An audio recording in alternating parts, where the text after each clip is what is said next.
ক্লাবকে যখন ডাকছে ভারতীয় দল প্লেয়ারগুলোকে, তখন আমার মনে হয় এটা দেশকে সম্মান জানানো উচিত।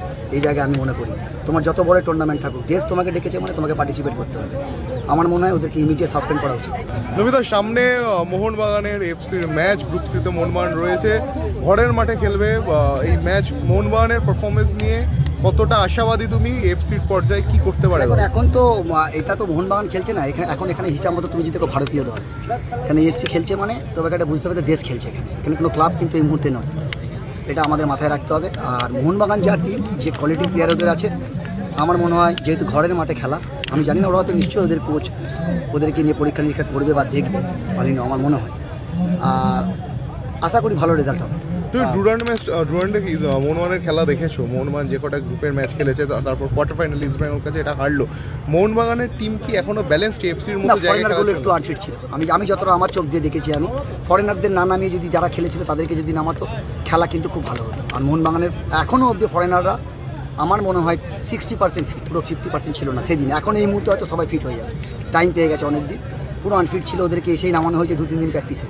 ওরকম করে হয় না, কোনো টুর্নামেন্ট যেতে যায় না, তার জন্য পরিকল্পনা দরকার।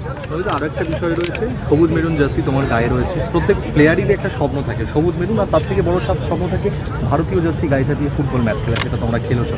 মোহনবাগানের এই সাম্প্রতিক সময় ACL খেলবে, অনূর্ধ্ব 23-এর বেশ কিছু প্লেয়ারকে তারা ছাড়লো না, যে এফসি এশিয়ান কোয়ালিফায়ার আন্ডার-23।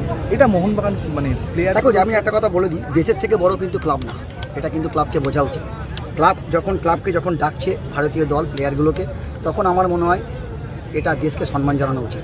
এই জায়গায় আমি মনে করি তোমার যত বড় টুর্নামেন্ট থাকুক, দেশ তোমাকে ডেকেছে মানে তোমাকে পার্টিসিপেট করতে হবে। আমার মনে হয় ওদেরকে ইমিডিয়েট সাসপেন্ড করা উচিত। মানে এটা দীপেন্দু বিশ্বাস, তরুণ তুর্কি, আমি প্রথমেই বললাম ওদের সাসপেন্ড করা উচিত। আমাকে দেশ ডাকছে ভাই, আমি দেশের হয়ে যাবো না? দেশ যদি আজকে কোনো ওয়ার করতে যায় বা ফাইট করতে যায়, যদি দেশ ডাকে আমি যাবো না? ওরা তো সে ভুলটা করছে। আমার মনে হয় ইন্ডিয়ান টিম সবার আগে, তারপর ক্লাব। আর প্রত্যেক মানুষের স্বপ্ন থাকে দেশের জার্সি পরে। আরেকটা বিষয় রয়েছে, সাম্প্রতিক সময়ে ভারতীয় ফুটবল নিয়ে নানান টালবাহানা চলছে, একটা অন্ধকার যুগ বলা ভারতীয় ফুটবলে। এই বিষয়টা তুমি কীভাবে দেখছো? অন্ধকার নাই, অনেক খারাপ সময় এটা আমি মনে করি। কেন, সত্যি কথা বলতে আমার মনে হয় ভারতীয় ফুটবল বলে নয়, যে কোনো জায়গাতে আমার মনে হয় খেলাধুলা পবিত্র জিনিস, তো সেখানে কোনো পলিটিক্স না ঢোকা উচিত। এই ঢুকে গিয়ে সব শেষ করে দিচ্ছে।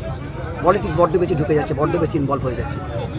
পলিটিক্সের জায়গায় থাকবে, হ্যাঁ পলিটিক্স দরকার পড়ে অনেক সময়, অনেক কাজের জন্য লাগে, কিন্তু তা বলে খেলার মাঠে বা কোনো জায়গায় পলিটিক্স ঢুকবে, এটা ঠিক না।